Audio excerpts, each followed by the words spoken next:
Welcome back to the Senior Network. Again, I'm Becky Davis, and now I am with Natalie Lucas, hearing specialist with Optimal Hearing.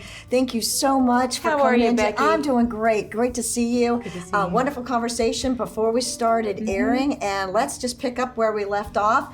Because I was asking personally, what are the signs when somebody should be coming to see you? So there's a lot of signs when you know it's time to get your hearing checked, and most often people don't recognize the signs. You know, number one, you find yourself asking to repeat more and more often. Most often when you're experiencing some hearing loss, maybe your loved ones who are on the other side of the conversation may say, you know, you're not hearing me very well. We don't always realize what we're missing. So a lot of times it's friends and family member that point out, you're asking me to repeat a lot, you're not hearing me very well. Some other signs, you're cranking up the TV more. That number on the television volume starts going up, up, up. That's a good sign. For many people, church, they start realizing they can't hear their pastor or their priest. You know, all of those things, any changes to the environments you frequent, trouble hearing in restaurants, that feeling that you're in a restaurant and you just can't hear anybody at the table but the person next to you. And all that ambient noise just is... Yes, and that is a sign that your signal to noise ratio is changing and you're missing some stuff. Wow. Okay. Well, and I guess that's at any age. I mean, let's face it. I mean, that can happen at any age, right? You know, hearing loss sensory neural hearing loss or damage to the hairs in the inner ear tend to come from a variety of things. Genetics could be involved, so that could kick in at any age. I just saw a gentleman earlier today who was on the younger side and had been in hearing aids already for 20 years. Oh, wow. He had an intravenous medicine that poisoned his hearing. Mm-hmm. So we can take medicines that may be ototoxic. Chemotherapy and radiation may affect our hearing. Strokes, all sorts of things may affect the hearing, as well as, of course, noise exposure. If you like to shoot guns and you're not wearing your hearing protection, I look at all the landscaping companies around here with the leaf blowers and the mowers. All of those things are things you should watch for.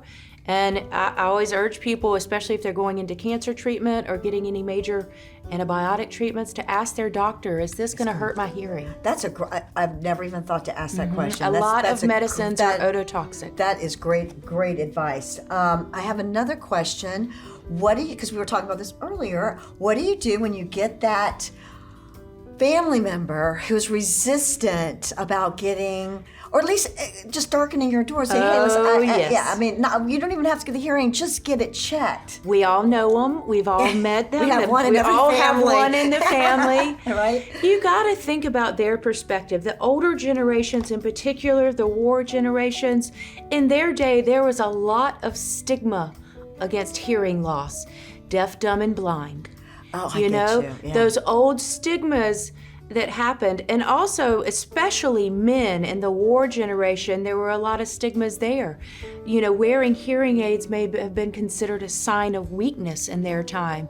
And so what's really important is to point out to them how they go to all these other doctors. They get their eyes checked, their heart checked. Hearing is no different. To find out a baseline and understand is important. And you can also point out, as people age, hearing is your quality of life. You know, you're not running any races. You're not doing a lot of things maybe you once did. You're enjoying your friends and your family and the television and music and concerts. And hearing is important. We were just talking about that earlier too, about, you know, we are all social creatures. And as we do get older, our world does get a little smaller, and we need those friendships and family and to be able to hear, because you don't want that depression to set in because you feel so isolated. Yes. Especially when there's such a simple solution. Hearing loss creates isolation. Hearing tests are free.